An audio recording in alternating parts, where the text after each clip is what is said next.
Pour ne rien manquer, abonnez-vous maintenant. Il est 10h33, les faits. Les faits, dans quel monde on vit? Félix Mathieu, bonjour Félix. Bonjour Jean-Jacques. Alors, revenons sur ce qui s'est passé hier matin à Nanterre. Hier soir, il y a eu, suite à ce qui s'est passé hier matin, des tensions et des affrontements à Nanterre et de nombreuses villes. Hier matin, donc, mort d'un jeune homme de 17 ans, Naël, suite à un refus d'obtempérer. Il se trouvait au volant d'une voiture au moment des faits. Oui, le drame s'est produit à 8h20 près de la station de RER Nanterre-Préfecture, en banlieue parisienne. Sur des images amateurs, on aperçoit la Mercedes jaune et des policiers sur le côté à la fenêtre conducteur. L'un des agents tient le jeune conducteur en joue, et tandis que la voiture commence à redémarrer comme pour prendre la fuite, l'un des policiers tire à bout portant sur le conducteur. Celui-ci meurt peu de temps après, touché au thorax. La famille du jeune Naël, cet adolescent de 17 ans, annonce porter plainte. C'est ce qu'expliquait son avocat. Plainte pour homicide volontaire et une autre pour faux en écriture publique. Car avant que la vidéo ne sorte sur les réseaux sociaux, les policiers avaient affirmé que le véhicule avait foncé sur deux motards de police. Ce que ne montre pas évidemment la vidéo. Le policier de 38 ans, en tout cas, a été placé en garde à vue pour homicide volontaire. Bien, merci beaucoup. Nous allons revenir sur les faits, évidemment. Tout au long de ces 2 heures, nous allons entendre des réactions. Nous allons ouvrir le débat. Nous allons essayer d'être le plus neutre possible. Sans prendre parti, parce que ce n'est pas notre rôle de prendre parti. Nous exposons les faits, nous réfléchissons, nous analysons, nous expliquons, et puis vous interviendrez si vous le souhaitez au 0826 300 300. C'est comme cela que ça doit se passer. En attendant de revenir sur les faits, je voudrais vous faire entendre des réactions. D'abord, la réaction de Naël. Naël, 17 ans, qui évidemment à 17 ans conduisait sans permis, qui avait déjà été arrêté plusieurs fois pour conduite sans permis et qui avait fait l'objet d'un refus d'obtempérer il y a une semaine. Alors écoutons la mère de Naël réagir. Naël qui n'avait pas de casier judiciaire. Écoutons-la. J'ai perdu un enfant de 17 ans, les filles. Ils m'ont enlevé un bébé. C'était encore un enfant. Il avait besoin de sa mère. Ce matin, il m'a fait un gros bisou. Il m'a dit « Maman, je t'aime ». Je lui ai dit « Fais attention à toi ». Il est parti prendre un McDo. Je suis partie travailler comme tout le monde. 1 heure après, on me dit « Quoi ?» On a tiré sur mon fils. Je vais faire quoi? Je vais faire quoi? Je vivais pour lui. Je lui ai acheté tout. Je lui ai tout donné. Tout donné. Tout donné. Pour qu'un fils de il me retire mon fils. J'en ai qu'un, j'en ai pas 10, j'en ai qu'un. C'était ma vie, c'était mon meilleur ami, c'était mon fils, c'était tout pour moi. On était complices comme pas possible. La mère de Naël. Autre réaction, celle du ministre de l'Intérieur. C'était ce matin, Gérald Darmanin. 2 policiers qui sont intervenus à notre connaissance étaient des policiers expérimentés, ils avaient entre 38 et 40 ans et ils n'avaient pas de difficultés dans leur dossier administratif. Donc on essaie aussi de comprendre ce qui s'est passé dans l'intervention des motards de la DOPC. Ce que je veux dire aujourd'hui, c'est émotion extrêmement légitime pour cette famille et pour cette personne qui est morte. 2, la vérité doit être faite absolument. 3, des sanctions seront prises s'il est prouvé dans les heures qui viennent, en effet, que les charges sont importantes et que ce policier est poursuivi en justice. Donc les sanctions administratives seront prises par le préfet de police. Et 4, un appel au calme. Puisque rien ne justifie de brûler une mairie, d'attaquer un centre des finances publiques, de brûler des véhicules de particuliers. Et donc un maximum de forces de l'ordre seront présentes dans les grandes villes de France et singulièrement en Île-de-France, aujourd'hui exceptionnellement, pour pouvoir rappeler tout le monde au calme, puisqu'il est évident que la justice doit se faire dans le calme. Les 2 policiers qui ont contrôlé Naël hier matin sont 2 motards de la direction de l'ordre public de la circulation. Autre réaction, c'était ce matin sur l'antenne de Sud Radio avec Patrick Roger, invité Marine Tondelier, qui est secrétaire générale d'Europe Écologie Les Verts. Dans l'histoire de ce genre de cas de refus d'obtempérer, où il y a des victimes à la fin, ça arrive quand même plus souvent qu'on ne le pense, jamais on avait eu la vidéo des faits. Et souvent les policiers disent j'étais en légitime défense. Et là, sur cette vidéo, on voit que ça n'est pas le cas. Et donc cette vidéo est extrêmement choquante. Le son aussi est extrêmement choquant. J'entends quand même, tu vas te prendre une balle dans la tête, dit à un gamin de 17 ans. Déjà, de base, on tutoie pas, et ça c'est le premier mot, et tout le reste de la phrase ne va pas, évidemment. J'entends shootez-le, shoot-le, d'un collègue. On a le sentiment qu'on va vers une américanisation, en fait, de la police, et ça, on ne le laissera pas faire. On se coltine, excusez-moi du mot, les réactions douteuses de l'extrême droite, qui nous expliquent, ah bah oui, mais quand même, il a 17 ans, pourquoi il conduisait? Donc conduire sans permis, c'est 1 an de prison, 15 000 € d'amende, pas une balle dans la tête. On nous dit, ah bah oui, mais regardez, il redémarre, etc. Un refus d'obtempérer, c'est 3 ans de prison, 75 000 € d'amende, pas une balle dans la tête. Et donc, on voit bien qu'on a un souci dans la réaction. Et moi, ce que je vois dans cette vidéo, c'est un gamin de 17 ans, Naël, qui est exécuté en France, en 2027, sur la voie publique, par un policier. Et avant que cette vidéo ne soit publiée, j'ai assisté à un policier qui ment, à son collègue qui ment, à la procureure qui ment. Et j'ai aussi assisté aux médias qui mentent, mais sur la base de tout ce qu'on vient de se dire, comment pouvait-il faire autrement? Oui, c'est ça. Et donc, s'il n'y avait pas de vidéo, qu'est-ce qui se serait passé? Voilà, réaction de Marine Tondelier. Alors le mot exécuté prête à discussion. Vous réagissez 0826 300 300. Vous me dites, parce qu'exécuter, ça veut dire que c'est prémédité. Ça veut dire que bon, mais vous réagissez. Vous me dites exactement ce que vous pensez de tout cela. Je tiens absolument à passer vos témoignages, évidemment. Il y a eu de très nombreuses réactions. Je vais vous en citer quelques-unes.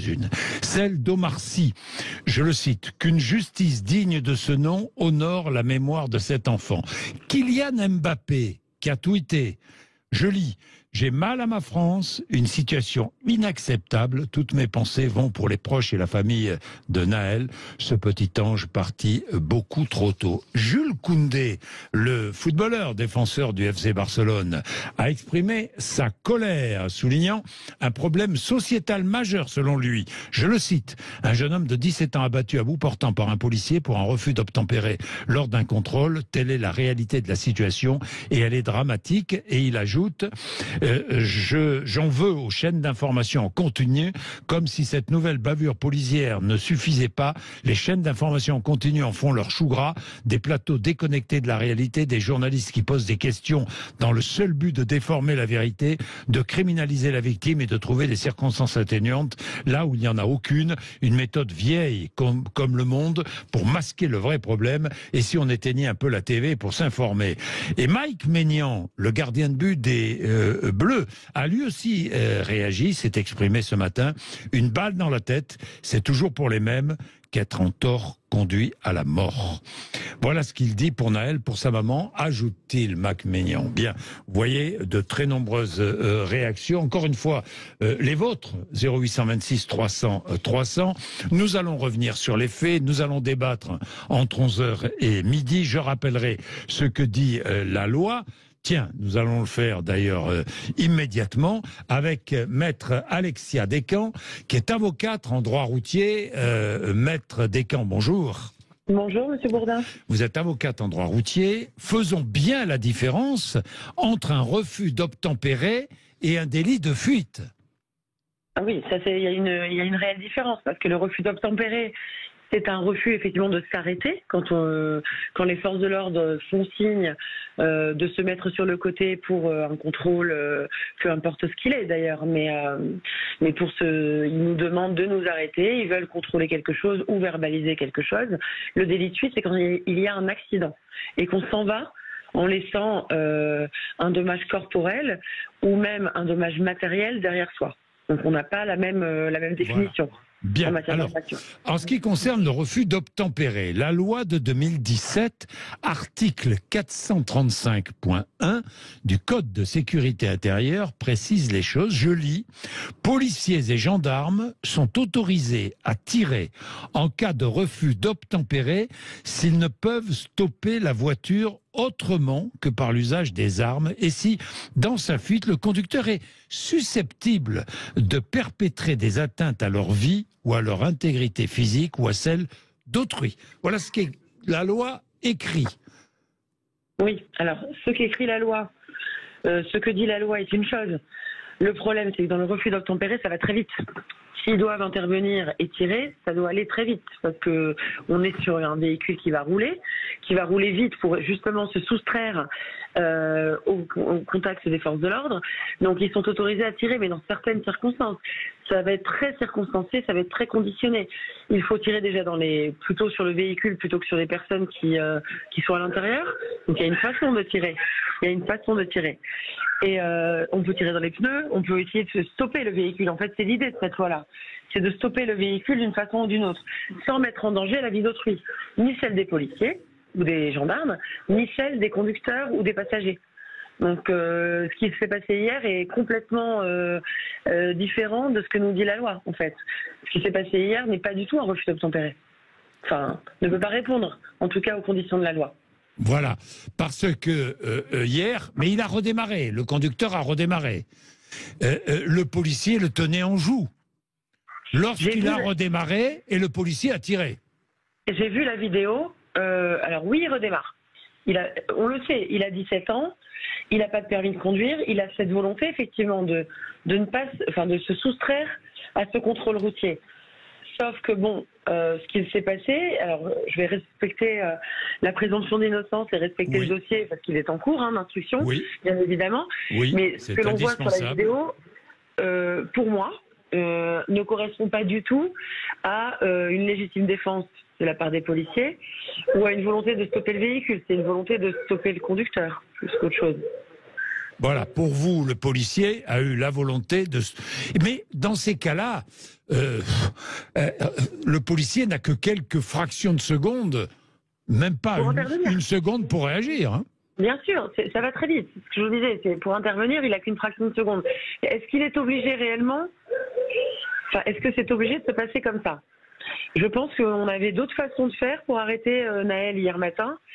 Je ne suis pas le juge, je ne suis pas son avocat, mais je pense que clairement ce qui s'est passé hier matin ne peut pas rentrer dans le cadre de la définition d'un refus d'obtempérer, juridiquement parlant. Bien, refus d'obtempérer, il y en a beaucoup, hein. 27 000 en 2021, près de 30 000 en 2022, c'est beaucoup, beaucoup. Et dans les refus d'obtempérer, 1% des policiers dégainent leur arme. 1% des cas, dans 1% des cas. Policiers ou gendarmes. Hein. Je pense que les gendarmes et les policiers, on ne peut pas faire une généralité de ce qui s'est passé hier matin une fois de plus. Oui. Pour moi, et je l'espère, c'est un cas isolé. Je l'espère, hein, parce que effectivement, souvent les policiers sont très prudents. Donc, soit ils renoncent à arrêter le véhicule, ils relèvent la plaque d'immatriculation et ils vont après rappeler la personne titulaire du certificat de carte grise pour l'auditionner sur ce qui s'est passé. Oui. Soit ils arrivent à l'arrêter parce que la personne finit soit par obtempérer, quand même si elle a tenté de se soustraire aux forces de l'ordre. Soit, ce n'est pas un refus d'obtempérer. Parce qu'il ne faut pas oublier que sont catégorisés dans les refus d'obtempérer beaucoup de faits qui ne le sont pas forcément. Il y a parfois un manque de visibilité des conducteurs qui ne voient pas les forces de l'ordre derrière eux. Oui. Et donc les forces de l'ordre vont les catégoriser comme refus d'obtempérer alors que tout simplement ils ne les ont pas remarqués. Enfin, les conducteurs ne les ont pas remarqués. Il y a aussi des conducteurs qui ont peur du carjacking. C'est-à-dire qu'ils pensent qu'en fait, ils sont avec les voitures banalisées, ils vont être pris par des voleurs et du coup ils essaient de se soustraire à ça. Ils se rendent pas compte que ce sont les forces de l'ordre, donc ils vont accélérer. Mais dans un refus d'obtempérer classique, il y en a effectivement, mais généralement ça se termine soit par finalement on va obtempérer, soit on relève la plaque et on va être auditionné plus tard. Et ils prennent pas beaucoup de risques quand même parce que d'abord ils protègent leur vie et ils protègent également la vie du conducteur. Parce qu'entre la vie et l'infraction, il y a quand même, il faut vraiment que le conducteur soit très virulent, soit quelque part très violent dans sa conduite et mette en danger les autres usagers de la route pour que là éventuellement les forces de l'ordre interviennent avec leurs armes. Bien. C'est ce que moi je vois dans mes dossiers en tout cas. Merci Maître Descamps. Alexis Descamps, merci beaucoup. Merci d'avoir accepté d'être avec nous sur l'antenne de Sud Radio ce matin. Il est 10h47, ça vous fait réagir. Très nombreux, je vois Jean-Paul qui a envie de réagir. Je vais prendre Jean-Paul. Et puis, débat entre 11h et midi autour du refus d'obtempérer. Ce que dit la loi, on rappellera. Est-ce qu'il faut changer la loi? Nous allons débattre. Sur le fait en lui-même, il y a des enquêtes en cours, plusieurs enquêtes en cours. Vous savez que le policier incriminé est en garde à vue. Eh bien, nous allons laisser la justice faire son travail. L'IGPN aussi, l'inspection générale de la police nationale, qui va faire son travail. Emmanuel Macron va s'exprimer à propos de ce qui s'est passé hier matin à Nanterre. Il va s'exprimer d'ici quelques minutes. Vous ne raterez rien. Vous êtes sur Sud Radio. Je vous remercie. Je prendrai Jean-Paul à 11h si Jean-Paul peut, parce que Jean-Paul appelle de Dordogne. Si Jean-Paul peut, je prendrai Jean-Paul à 11h, puisque nous allons consacrer toute l'heure de 11h à midi à ce fait divers dramatique. Il est 10h48. À tout de suite.